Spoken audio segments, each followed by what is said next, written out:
Je vous emmène une fois de plus dans le monde du numérique avec Maurice Santan dans la chronique Culture numérique.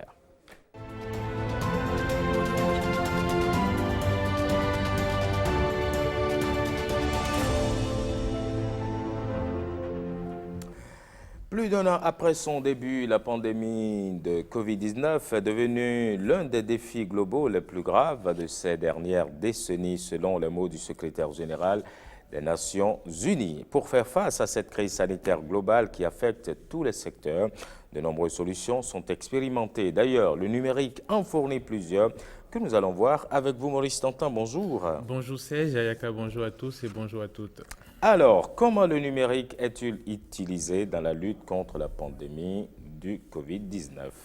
Alors, avant tout, on sait que le numérique, on va dire que c'est un secteur transversal. Il intervient dans de nombreux domaines, dans tous les domaines, je veux dire, en apportant des solutions innovantes. Ainsi, dans le cadre de la lutte contre la pandémie de Covid-19, il faut distinguer plusieurs niveaux d'intervention de solutions numériques. D'abord, nous avons disons, les expérimentations les plus répandues dans le monde concernent l'usage des solutions et des plateformes numériques pour partager l'information fiable sur la COVID-19. Il faut dire que la pandémie a favorisé l'explosion des fake news, rumeurs, idées reçues et théories du complot au sujet de la crise sanitaire actuelle, et la plupart des contenus inexacts circulent d'abord sur les plateformes numériques. Des solutions donc de ce même type ont également permis de déconstruire les fake news, les idées reçues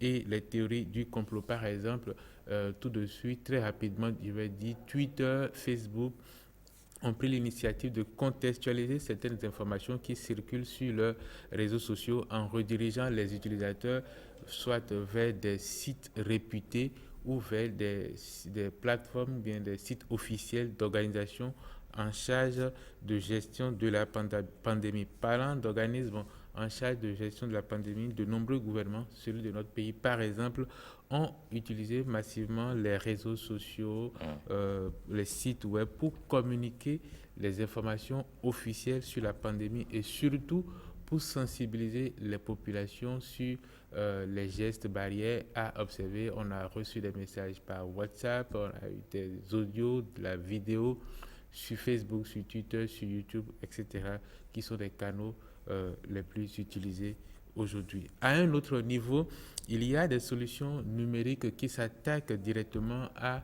la maladie. À travers le monde, des chercheurs en numérique, des développeurs informatiques ont ainsi donc contribué à développer des solutions de plusieurs types. Les solutions de tracking, par exemple, permettent de disposer d'une cartographie en temps réel des cas de COVID-19 et d'indiquer aux personnes les zones à risque à ne pas fréquenter, par exemple. Ces solutions prennent la forme d'applications mobiles que les utilisateurs peuvent volontairement télécharger. Souvent, elles vont utiliser technologie Bluetooth pour, par exemple, permettre, si vous avez cette application, que vous vous rapprochez d'une personne qui a été testée positive, vous allez recevoir une notification de faire attention de ne pas vous rapprocher de plus d'une certaine distance de cette personne-là. Ça fonctionne également pour vous dire les zones où des cas positifs ont été détectés et donc ils représentent des zones à risque. Il existe également des solutions d'autodiagnostic. Ces applications permettent aux utilisateurs qui les ont téléchargés de renseigner certains champs et d'obtenir, disons, un pré-diagnostic. On sait qu'au début de la maladie, lorsque quelqu'un commence à tousser, lorsque quelqu'un commence à avoir de la fièvre, on s'inquiète rapidement, on pense que c'est la COVID parfois et tout le monde se rue vers les centres de santé. Donc ces applications d'autodiagnostic vont permettre de réduire un peu la pression sur les centres de santé. Par exemple, au Cameroun, il y a une application qu'on appelle TeachMePad qui renseigne suffisamment sur les symptômes et l'évolution de la maladie. Au Rwanda, un appui du PNUD, Programme des Nations Unies pour le développement, a permis de développer des robots humanoïdes capables d'examiner les patients. Ces robots sont surtout capables de servir de la nourriture et des médicaments aux patients dans leur chambre d'hospitalisation. Et cela permet de réduire au maximum les contacts physiques. Le numérique a aussi montré son utilité dans la collaboration entre les personnels de santé, c'est-à-dire les médecins, mais aussi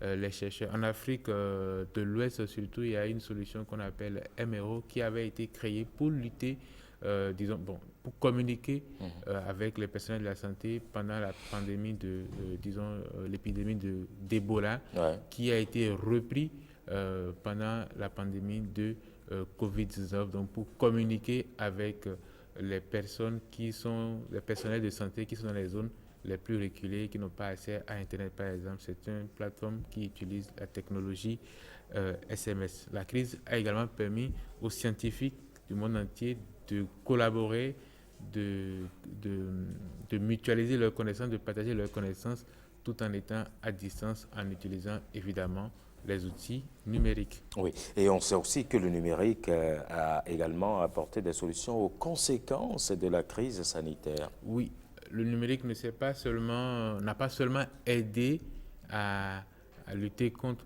À sensibiliser. voilà, à sensibiliser, Ouais. par exemple, mais il a aussi permis d'apporter des solutions aux conséquences de la maladie. Comme vous l'avez dit, c'est une maladie qui a eu de nombreuses conséquences dans la vie de millions de personnes, de la fermeture des marchés à celle des écoles, en passant par la mise en place d'un cordon sanitaire dans le cas de notre pays de Bénin, par exemple, qui a donc limité à un moment la libre circulation des biens et des services. Le numérique a encore permis de trouver des solutions. C'est ainsi que des solutions de classe numérique et de cours en ligne se sont développées, que ce soit dans des établissements scolaires, universitaires, publics que privés. Les cours à distance ont permis aux apprenants de ne pas perdre leur année dans certains cas.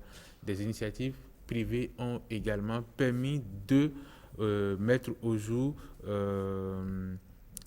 ont vu le jour, pardon, dans ce sens pour apporter un soutien scolaire dématérialisé et innovant aux apprenants obligés de rester à la maison pendant plusieurs semaines à un moment donné. Lorsqu'il s'est agi aussi d'apporter le soutien financier de l'État à certaines personnes, à certaines catégories d'acteurs comme les PME ou encore les acteurs, les artisans de l'informel, les solutions de paiement à distance basées sur les technologies du mobile ont été mises à contribution au Bénin et ailleurs Et également. on peut bien imaginer que le déploiement de ces solutions ne se fait pas sans challenge dans certains cas. Oui, les challenges accompagnent évidemment le déploiement de ces solutions-là, Oui. d'abord par rapport au contexte. C'est un contexte de crise, donc personne ne s'y est préparé. C'est des solutions qui ont été développées souvent à la hâte, des solutions que les utilisateurs, disons les populations, n'étaient pas préparées à utiliser. Mais dans plusieurs cas, en fait, en fonction du contexte, les challenges, les difficultés sont d'ordre différent. Je vais donner juste deux cas.